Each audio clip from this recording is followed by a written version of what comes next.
그게 이제 우리가 행동경제학자들이 얘기하는 투자예산 자기 결박 기능이 있는 게 훨씬 장기적 좋은 성과를 낸다. 만약에 직장 다니다가 이제 퇴직을 하잖아요. 그러면 내 인생의 최고 수입이 있던 시기가 마지막이에요. 그 다음부터 드라마틱하게 줄어들거든요. 거대한 단절 같은 거예요.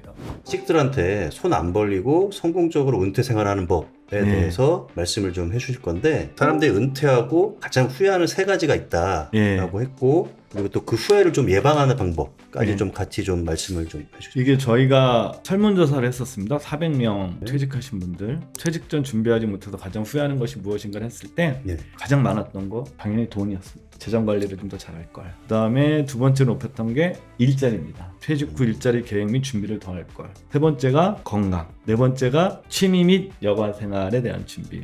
마지막 5위가 가족 및 인간관계였었어요. 근데 가만히 보시면 이건 다 직관적으로 이해할 수 있는 거예요. 퇴직 후에 내 삶을 구성하는 요소가 뭐가 있겠습니까? 돈이 있을 거고요.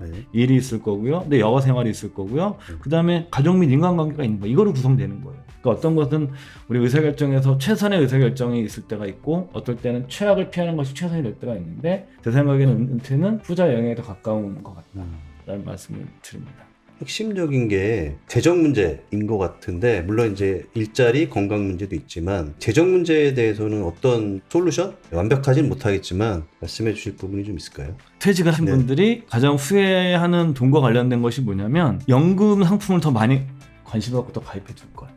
이런 얘기를 하고요. 두 번째는 뭐냐면 국민연금을 더 많이 방법을 좀 생각을 할 거야. 또 이런 후회도 있어요. 괜히 퇴직금 중간정산 미리 받은 걸 후회하고, 퇴직금 중간정산 받은 들의 최악이 뭐냐면 이거 사서 뭐 지불상환에 그나마 빚을 갚거나 주식해서 망하신 분들이 제일 최악의 한 거거든요. 노후의 재무관리의 본질은 뭐냐면 재산이 많으면 상관이 없어요. 근데 평범한 사람들 기준으로 하게 되면 가장 중요한 거는 뭐냐면 죽을 때까지 현금 흐름이 떨어지지 않게 하는 거예요. 잘 살아있는데 현금 흐름이 끊어지면 그게 노후 파산이잖아요. 은퇴 파산. 소위 말하는 가장 기본이 되는 것이 뭐냐면 국민연금. 국민연금은 죽을 때까지 나오고, 그죠? 물가 상승률을 반영해서 주잖아요. 근데 화폐 가치를 지켜주거든요. 그래서 여러분들 물가도 복리식으로 오르는 겁니다. 누적적입니다. 그러니까 매년 되는 게 아니고 누적적인 거예요. 인플레이션에 30년, 40년 가게 되면 현금의 가치를 어마어마하게 떨어뜨리는 겁니다. 복리식 작동되기 때문에. 복리가 어디에나 있네요. 네, 복리식 작동되기 때문에 민간 금융회사에서는 인플레이션 해지가 되면서 죽을 때까지 나오는 상품을 만들 수가 없어요. 10년, 20년 뒤에 물가 상승, 물가를 어떻게 정확히 예측할 수 있습니까?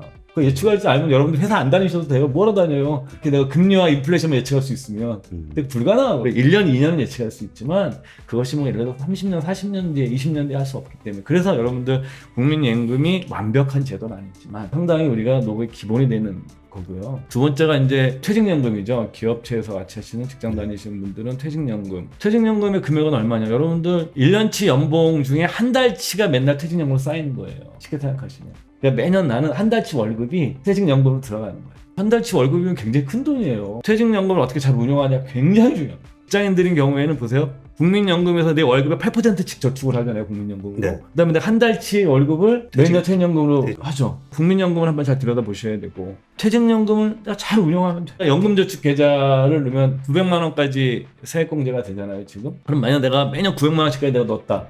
10년 넣으면 여러분들 9천만 원이에요. 호주 같은 나라가 투자연금이 특히 발달돼 걔네가 한 7, 8% 나와요. 사실 한 6, 7% 정도만 돼도 굉장히 괜찮은 거거든요, 장기적으로. 그러면 벌써 그게 깔리고, 그 다음에 퇴직금 한 직장 20년 하나씩 갖다 넣고, 국민연금 쌓이고 나면 절대 적은 금액이야. 이것의 가장 큰 단점이 뭔지 아세요? 지루하다는 거라. 두 번째는 뭐죠? 결과가 빨리빨리 안 드러나는데 시간이 지나고 나면 확 드러나는. 국민연금, 퇴직연금. 저축계좌. 이걸 하시고 나머지 돈으로 내가 현금 흐름이 나오도록 디자인하는 게 어느 나라를 가든 간에 그 노후의 현금 흐름을 준비하는 공식이에요. 이걸 내가 실천하냐 안 하냐만 남아요.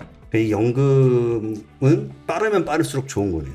준비가 빠르면 빠를수록 젊을 때 해야 되는 거고 사실. 그러면 그리고 최근에 이제 정부에서 ISA 제도 같은 것도 좀 풀어주고 있잖아요. 1억 원까지 저율 분류과세 하는데, 여기서 이제 또 예를 들어서 펀드 하셔도 되고, 국내 주식 같은 거에 내가 배당주 투자하시는 분들은 요즘 한 6% 나오는 주식들 많으니까, 그리고 지금 기업들도 배당 좀 늘려주려는 추세니까, 예를 들어서 ISA 계좌에 내가 2억을 모았다. 그러면 거기서 만약에 6% 배당 받으시면 1,200만 원이에요. 크네요. 결코 적지 않습니다. 이렇게 내가 캐시플로우를 미리 준비해서 이 절세 계좌를 최대한 활용하고, 이렇게 하면 생각보다 꽤 돈이 시간이 흘러가면서 노후 준비가 될 수가 있어요. 근데 참 이것도 아까 말씀하신 투자랑 비슷한 부분인 게 이게 당장 내 노후가 와닿질 않으니까 이걸 젊을 때 시작하기가 참 어려운 것 같아요. 예. 이것도 약간 심리적인 부분이 좀 많이 있는 것 같기는 한데 예. 행동경제학에서 이런 것들을 네. 실험을 하는데 현재 닥친 것에 대해서는 프리미엄을 지불하고 미래의 일은 디스카운트라. 그러니까 인간은 현재의 욕망과 필요를 충족시키는 방향으로 진화해온 존재가 아니다. 미래를 위해서 저축하게 진화해온 존재가 아니다. 인간의 본성이 이렇게 너무 단기적인 의사결정을 한다는 걸 알고 내가 스스로 자꾸 장기적으로 될 수 있도록 하는데 내 의지만으로는 안 되니 행동경제학자들이 추천하는 방법이 뭐냐면 사이렌, 오디세이가 트로이의 목마를 타고 고향에 귀환하는데 요괴죠. 괴수인 사이렌, 그 얼굴은 새고 몸은 아름다운 여성을 하고 있는 괴수 사이렌의 소리를 들으면 그 소리가 너무 아름다워서 사람들이 황홀경에 빠져서 멍하니 있을 때 배가 이제 소용돌이 같은데 난파해가지고 다 죽게 되는 게 나옵니다. 영웅이 이제 오디세이인데 오디세이가 이제 그 노래를 듣고 싶은 거죠. 오디세이가 어떻게 하냐면 자기를 믿을 수가 없어요. 교만한 사람은 그렇게 하겠죠. 야, 내가 난 참을 수 있어. 인간 과잉 확신 편견이 있어요. 인간이라는 존재가.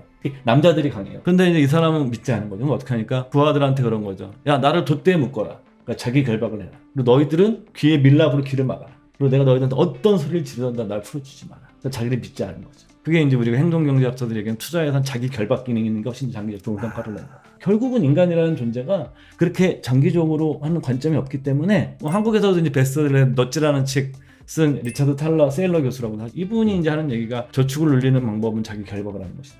연금저축계좌 IS도 해약하면 손해거든요. 여러분들이 이렇게 해약해서 페널티 있는 것이 나빠 보이지만 해약해서 페널티 있는 것이 장기적인 성과가 훨씬 좋다는 연구 결과는 너무 많아요. 불편함을 만드는 그쵸? 거죠. 일자리에 대한 부분, 네, 그 부분 다시 좀 말씀해 주시면 될 것 같아요. 사실 일자리는 이게 정답이 있는 것이 아니어가지고 네. 직장인 기준입니다. 저도 아직 경험 안 해봤는데 저도 아마 겪게 될 문제인 건데 만약에 직장 다니다가 이제 퇴직을 하잖아요. 그러면 내 인생의 최고 수입이 있던 시기가 마지막이에요. 그 다음부터 드라마틱하게 줄어들거든요. 거대한 단절 같은 거예요. 퇴직이란 변화는 우리가 재무적 차원에서 보게 되면 이거는 다른 세계로의 이동이에요. 같은 세계로의 수평적 이동이 아니라 이건 수직적으로 완전 다른 세계로 가버려요. 차원이 이동된다고 하는 걸 빨리 받아들이셔야 돼요. 은퇴 후에. 네, 그러니까 그렇기 때문에 대부분의 제가 보기에 분들은 주된 일자리, 그 전 직장 다닐 때만큼의 일자리 수입을 주는 일자리는 구하기 어렵다. 그거는 그냥 무조건 받아들여요. 아프지만 받아들여야 돼. 그건 팩트니까요. 그런 시기를 대비해서 우리 연금을 준비하는 거거든요. 노동의 가치가, 내 근로소득의 가치가 드라마틱하게 떨어지기 때문에 이 감소한 분을 그동안 내가 그 근로소득의 가치가 있을 때 그 자산의 일부를 떼어내서 연금이라는 어떤 자기 결박 기능이 있는 자산을 확보해서 이것이 내 근로소득의 가치가, 노동력의 가치가 뚝 떨어졌을 때 이거를 원래 커버하기 위해서 우리가 연금이 드는 겁니다. 원래 우리가 재무적 관점에서 보게 돼요. 일자리가 쉽진 않다. 재취업하고 성공하신 분들은 그 한 3가지 정도 특징이 있는 것 같아요. 뭐 예를 들어서 뭐 자격증 같은 거 좀 재취업 가능한 자격증 미리 준비하신 분들이거나 아니면 허드렛 일을 좀 마다하지 않겠다는 마인드를 갖고 계시거나 아니면 세 번째는 당연한 얘기지만 전문성을 갖고 계십니다. 제 생각에는 아마 허드렛 일을 하겠다는 마인드 쪽을 결정해야 될 분들이 저도 마찬가지지만 가장 많을 것 같아요. 정답은 있지 않지만 여러분들 그런 현실이 나한테 올 것이라는 것 자체를 잘 생각하시는 것이 먼저 필요한 것 같습니다. 어려운 게 이게 맞는 표현인지 모르겠는데 누구나 계획은 다 있는데 실제로 그 상황이 벌어지기 전에는 그쵸. 네. 제가 이제 개인적으로 굉장히 좋아하는 말이 마이크 타이슨 얘기인데 네. 누구나 다 계획이 있다. 한 대 쳐 네. 맞기 전까지는 사실은 이 퇴직은 쳐 맞는 거와 마찬가지입니다. 뭐 저도 쳐 맞겠지만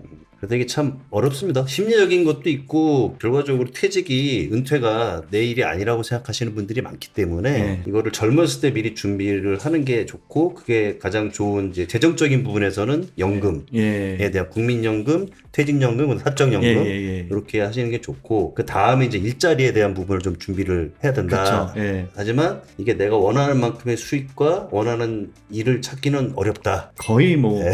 거의 희박하다. 거의 아주 소수 분들만